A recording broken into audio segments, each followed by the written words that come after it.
Avante, thanks for making it on the show. Welcome to How to Be a Host podcast. It's a long time coming. We've known each other for quite some time now. Um, you've had such an incredible journey. So I think it will be really refreshing to really like dive right into this. So let's go ahead and like really start by going into a little bit about your background. Can you tell me more about your role and what it covers? Of course. Well, first, thank you for having me on the podcast. I love the name, How to Be a Host podcast. Perfect. I really do love that. As far as me, my background, I would say I'm your quintessential hospitality professional. I've worked in every industry you can imagine within hospitality, restaurants, hotels. I'm now at a high-level co-working space. But you name it, I live it and breathe hosting and service and that good hospitality.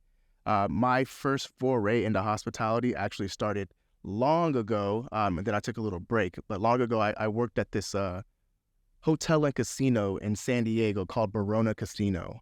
I was young in college, just trying to, make ends meet, pay for my car, pay for my apartment, etc., like that. And I was in school at the time.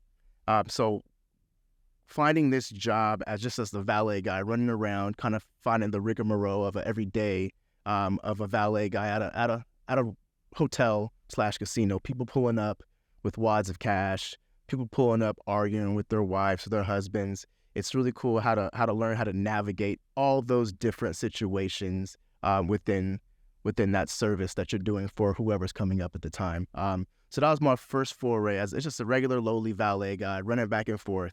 But I always knew I wanted to be the best valet, and I always wanted to be better than everybody else. And while you go grab one car, I'm going to grab two cars by the time you get back with that one car. So that was my mindset, my mind frame, way back in the day when I was 19, 20 years old. Then I ended up leaving San Diego and coming to LA. And I was like, okay, I'm done with the service industry. I'm going to, I'm going to focus on my PR marketing degree, which I was doing at the time. So I moved to LA and I went to college, Cal State LA, shout out Cal State LA, Golden Eagles. And I started doing my PR marketing thing and I was like, I'm done with hospitality.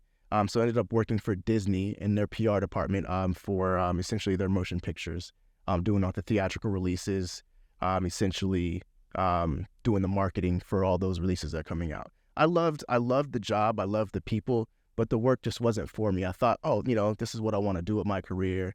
But I realized I don't want to be in PR marketing anymore. And I knew I had that in the back of my mind. I kind of want to go back to hospitality. So at this time, I was like, you know what? Let me quit this job and take a year off and just figure out what I want to do with my life. But during that time, I had my savings and, I was spending money like I still had a job. So I'm going out to eat, going to clubs, hanging out in LA, burning through my savings. I'm like, you know what? I better hurry up and figure out what I'm going to do. And I was like, well, let me go back to what I know best so far, and that was hospitality. So then I ended up finding this one hotel in Santa Monica. It was at the time it was a 4-star hotel, and they needed a valet manager for their role. So I showed up there. It was like a group interview. I showed up. I was the only person in a suit and tie. I'm still well spoken, but I showed up like, hey, I'm ready to take this job. This job is mine. You guys need me. Don't look any further than me. I blew the guys out of the water who were in my interview. So the next day, they essentially started. They gave me the job right away. This hotel was called the Oceana at the time. So I started there as a valet manager, and then segue year after year after year after year. I learned a little more. I learned a little more in a restaurant. I learned a little more at the front desk. I learned a little more about purchasing and receiving. I learned a little more about P&L. But the one thing that always stood out to me was the hosting position and the experience that you give to an individual walking into your establishment. So I fell in love with the experience and the details of what it takes to give somebody the experience they deserve, the experience that they're looking for. So that's essentially, long story short, my foray into my early years of hospitality, leaving hospitality and then coming back because I loved it so much. And I still love it to this day. My current role here, so at NeueHouse Hollywood, we are essentially your quintessential co-working space, but we do have a social aspect as well. I am the director of member experience and development. So member experience is essentially going to be when somebody signs up and walks through those front doors, it's my job to make sure their experience is stellar, their experience is everything it should be, because they're paying a fee to be here. So we need to make sure that we're giving them what they desire and what they need. The development side of it is I do the sales stuff. So I attack sales, though, not like a typical salesperson. I attack sales like a host or somebody in hospitality, right? I come through very gracious. I take my time. I really build a relationship. I know most salespeople are like, oh, let's just sell. Let's get them in here, send emails, cold call, yada, yada, yada. For me, that's not what I do. I am very, very granular with creating that relationship. Does it take a little bit more time? Yes, but those seats outside of this room right now are filled with people who I've become friends with because of my methods, essentially. Right. Yeah. 100%. I think those methods are starting to work on me. I think we just took a walk around the space and it blew my mind. And I was just telling our producer, like, wow, we need to move in here ASAP. Well, you got the right guy in front of you, so just let me know. Amazing. So, like, what would you say, what appealed to you most about your job here? Like, why did you join the team at NeueHouse? Got it. So, I guess there's a couple of parts to this question that I'll answer in pieces. Why I joined this team was essentially hospitality industry, hosting industry, especially hotels. It's a lot of time, a lot of effort, which I was okay with. But I started a family recently. Well, not recently. My daughter's 3. My son's 9 months old. So I wanted to spend a little more time with my family and go away from that 24/7 role in a hotel. And I found NeueHouse, which is just as high level. We treat this property like a 5-star, 5-diamond property. But I don't have to spend 7 days a week, 10-hour days here. Sometimes that is the case where I do the extra time. But for the most part, I can come in, do what I got to do, check on my team, and let my team handle everything. And I don't have to be here hands-on 24/7, which is part of the main reason why I left what I was doing and come to NeueHouse specifically. I guess the second part of this is that I have not even a dream. I'm actually putting it in place as we speak, but I do want to open up my own membership club. It's not going to be specifically for any type of individuals. It's specifically going to be for families. I want to do one in the inner city. I want to do one that a family or anybody can grow with the club, whether you're an infant, whether you're a toddler, whether you're in preschool, middle school, high school, college, all the way to a retiree. I want to have a club that somebody can grow throughout their life in this club, but I want it to be in the inner city. And I want to offer that to folks in the inner city because you don't find a club like this or anything else inside of the inner city. So I think it'll be really cool to do, and that's my plan. It's not a dream, it's not a vision. I'm implementing it now, so I'm looking forward to my next, I would say, 10 years in hospitality. It's going to be a crazy ride. Wow, yeah. That's really inspiring. That's something I definitely want to keep tabs on and watch throughout your journey of that. Yes, definitely. But I know like NeueHouse has several other locations, and we are currently recording this here in the Hollywood location. That's right, Hollywood, baby. Yeah. I know this area or this spot used to originally belong to the CBS studios, and this is like a world-class structure. A lot happens over here. Can you talk about the historic nature and energy of NeueHouse Hollywood building? Like, what separates this building from the other buildings? Absolutely. So, I get NeueHouse in general. We like to take over buildings that have some historical aspect to it. Whether that's our house in Venice Beach, whether that's our house in Madison Square Garden in New York. But Hollywood specifically, it was the old CBS broadcast building. It was the first broadcast building in Los Angeles. This building is 6 floors. We've kept essentially everything the same. There are modifications here and there, like soundproofing when you need soundproofing and updates where you need updates. But for the most part, since it's a historically protected building, we couldn't touch much, but it was perfect for our brand and who we were and who we are specifically. But yeah, this building, I believe, was erected in 1936 or 1939. Wow. I mean, right here in our soundstage in Studio A, we call it, I Love Lucy was recorded there in front of a studio audience. That was the first time like I Love Lucy was done in front of a studio audience. You've had people like Led Zeppelin, Janis Joplin, the Beach Boys used to record in these conference rooms that we're in now. Each one had their own conference room that they would record in. So there is a ton of history, and you feel the history when you're walking around these hallways and walkways. Like you feel it. You're like, man, this is like his history. I feel good about this space. I feel the vibe. So if a writer's out there working or an actor's out there working on his screenplay or his lines, they feel that energy, and that helps them move forward. So it's really cool. Wow. I could definitely see the transfer and the energy and the ambiance here alone. Mm-hmm. Just walking through the hallways, it felt very like industry. I felt like the history just in the hallways. So you breaking that down is very, very mind blowing to hear all of that. Okay, so there are also restaurants here.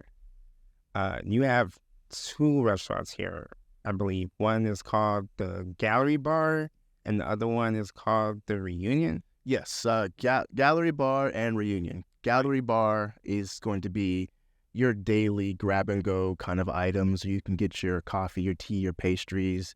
You can grab a sandwich to go or something of that nature. It's built for just to grab something and leave.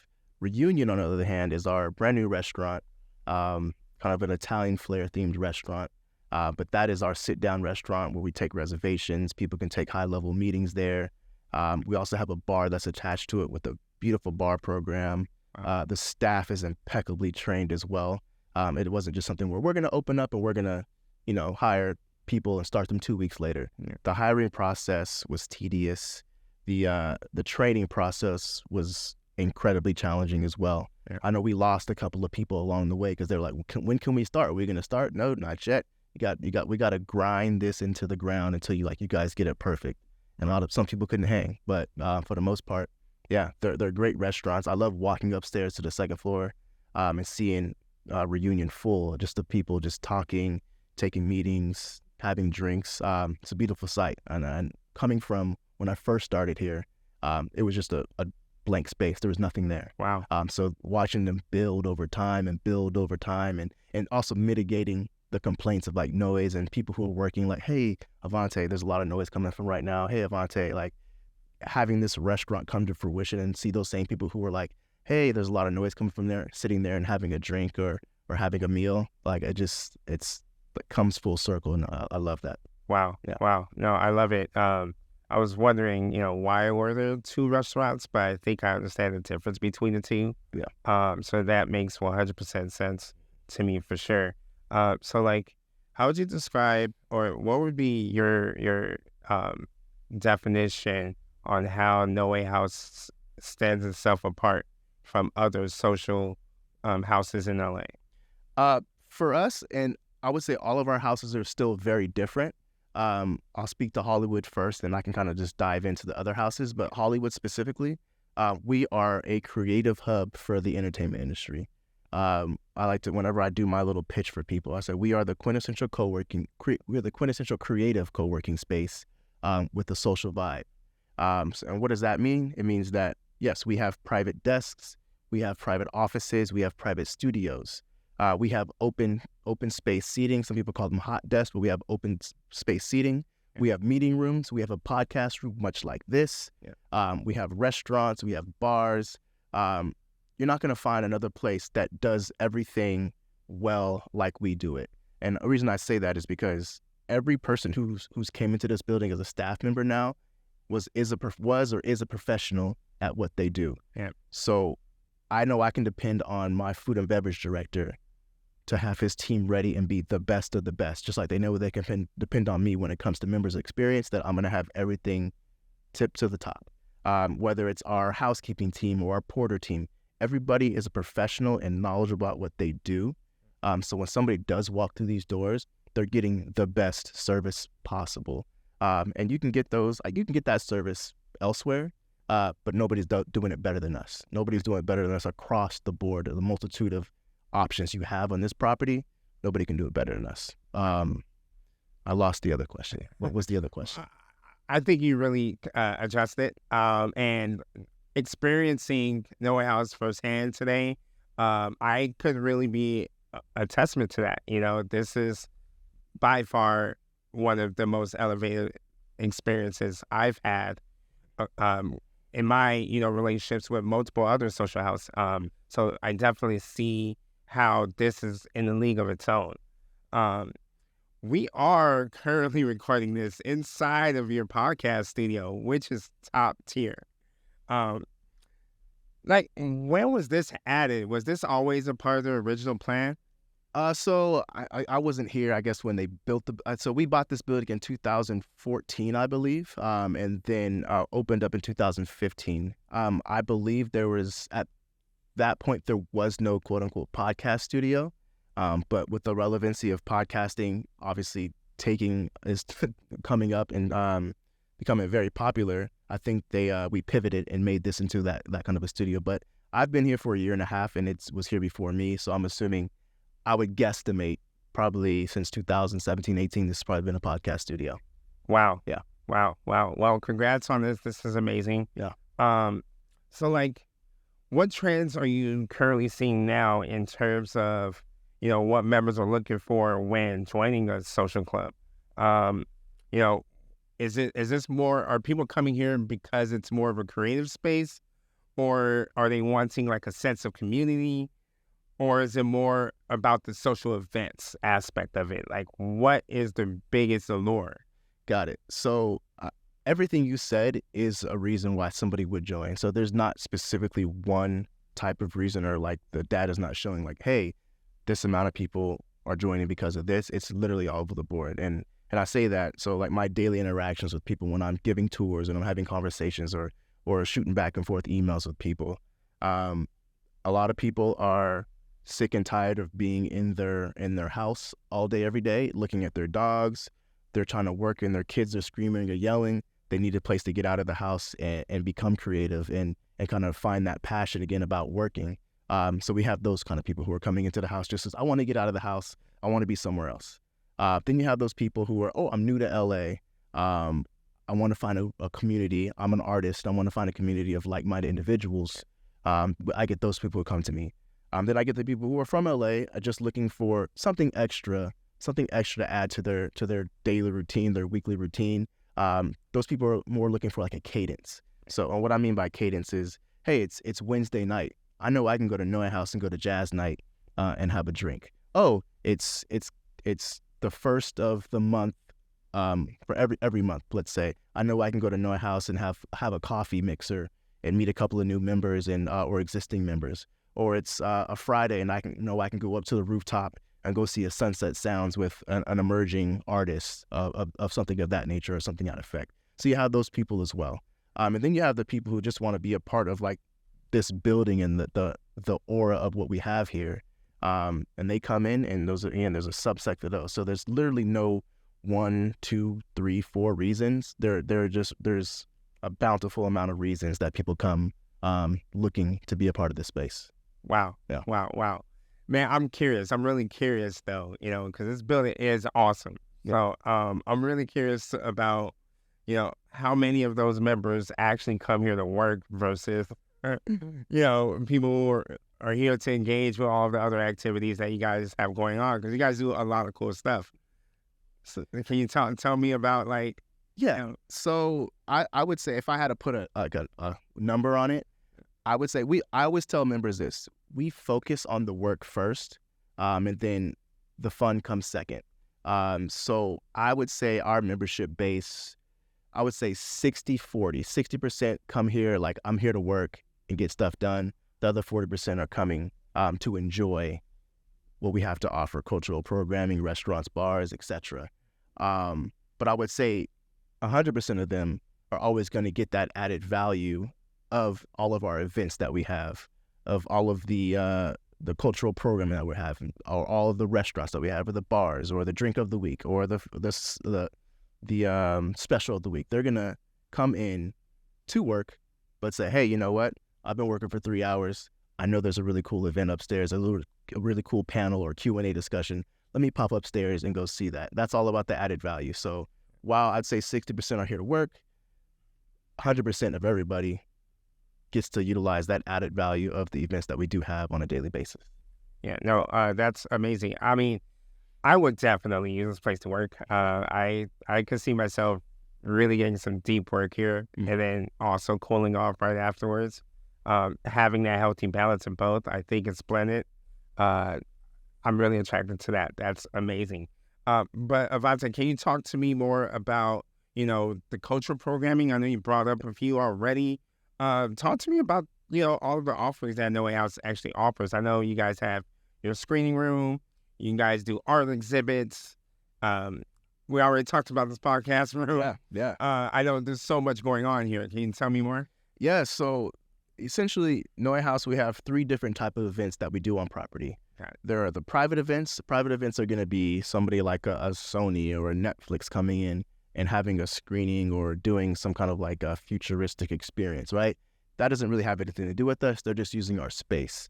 A lot of the times, though, we will try to bake in access for our members. So let's say X, Y, and Z studio comes in and they're showing a screening and they're going to have a Q&A discussion. It doesn't have to do with NeueHouse, but I'm going to come to them and say, hey, thank you for using our space. Is there any way we can open up 15 to 20 seats specifically for NeueHouse members? A lot of the times they'll acquiesce to that and say, yeah, of course, let's do that. And then I'll send those invites out to members who I think it fits well with. So if it's like a movie about, I don't know, cowboys, and we have somebody here who happens to make buckskin cowboy boots, I'm going to send the invite straight to them first. Like, hey, Billy, guess what? There's this really cool film about the show. I think it'd be perfect for you. Do you want to come and show up? And of course, they'd say yes or no, and we kind of move on. So that's a private event. Then we have our membership events. Membership events are the ones that I specifically kind of run for my team. Those are going to be more member-focused, granular, detailed on just giving members time to mix and mingle and enjoy one another's companies. They're not going to be very high level. They're very low lift. So that's going to be happy hours, or that's going to be bringing in, like we have a partnership with the Aloe, the yoga company, bringing in one of the Aloe instructors to do like a yoga therapy session, or it's going to be one of our office hours. Our office hours is essentially we bring in, we tap members for their expertise. So if there's a member who happens to be a talent manager, we'll have that talent manager come in and do a really cool panel discussion or Q&A on their industry and their expertise. And they usually will come in and they'll talk about, their wins and their losses and how they got to their point and how to maintain what they're doing. So we do a variety of those, and those are membership events. And then we have our cultural programming events, which goes out for all members, but also that's like our outreach to people who aren't members, to bring them into the house as well. That's really our bread and butter, like where we kind of set ourselves apart from other places and their programming. This programming is always going to be thought-provoking. These events are going to be essentially, you're going to leave these events having a conversation. Like you can go anywhere and have a drink and get drunk and party. That's great.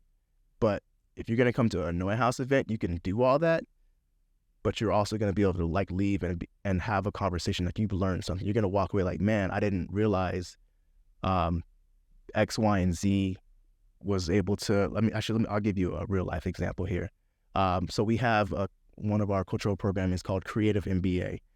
Creative MBA is essentially, again, bringing in industry executives to speak about what they've done in the world. So it's almost like a higher level office hours, which I just spoke about. But this is like very, very, very big production. We hold it in like on our screening room. But yeah, we brought in a couple of Def Jam A&Rs, a couple of A&Rs from other music, from other studios as well. But they came in, they discussed everything under the sun, how they got to where they're at, how they're maintaining where they're at, what their suggestion is for others who are looking to become what they are or where they are. But you have these, and listen to people as they're walking out of the building, and man, I didn't know it took so much, or man, that's fascinating. I can't wait to get on track and start doing what I'm doing.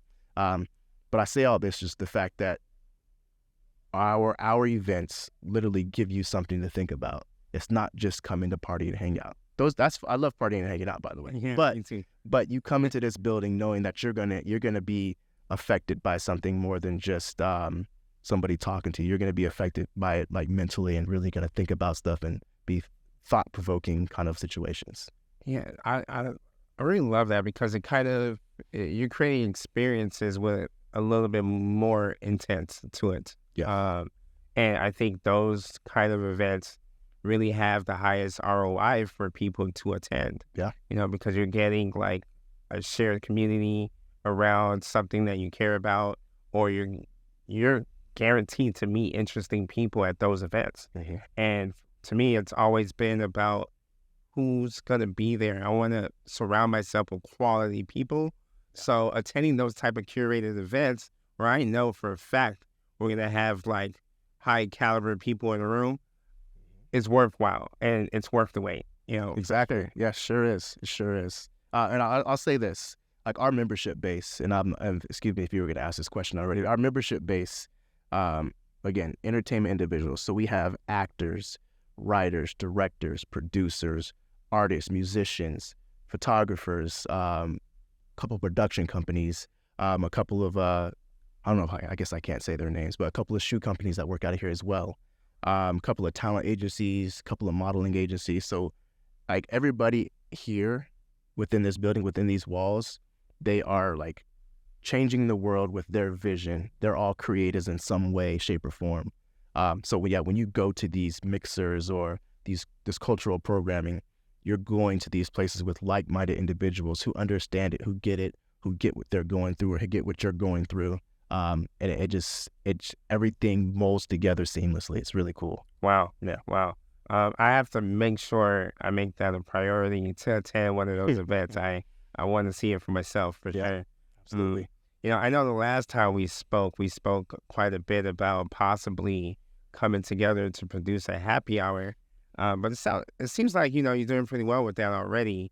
Can you talk to me about those happy hour experiences that you mentioned? Absolutely. So when I first arrived here, I would say I had a different viewpoint coming in of like what membership events should be and how members should mix and mingle. And I've kind of morphed different events and programs over my time frame that I've been here.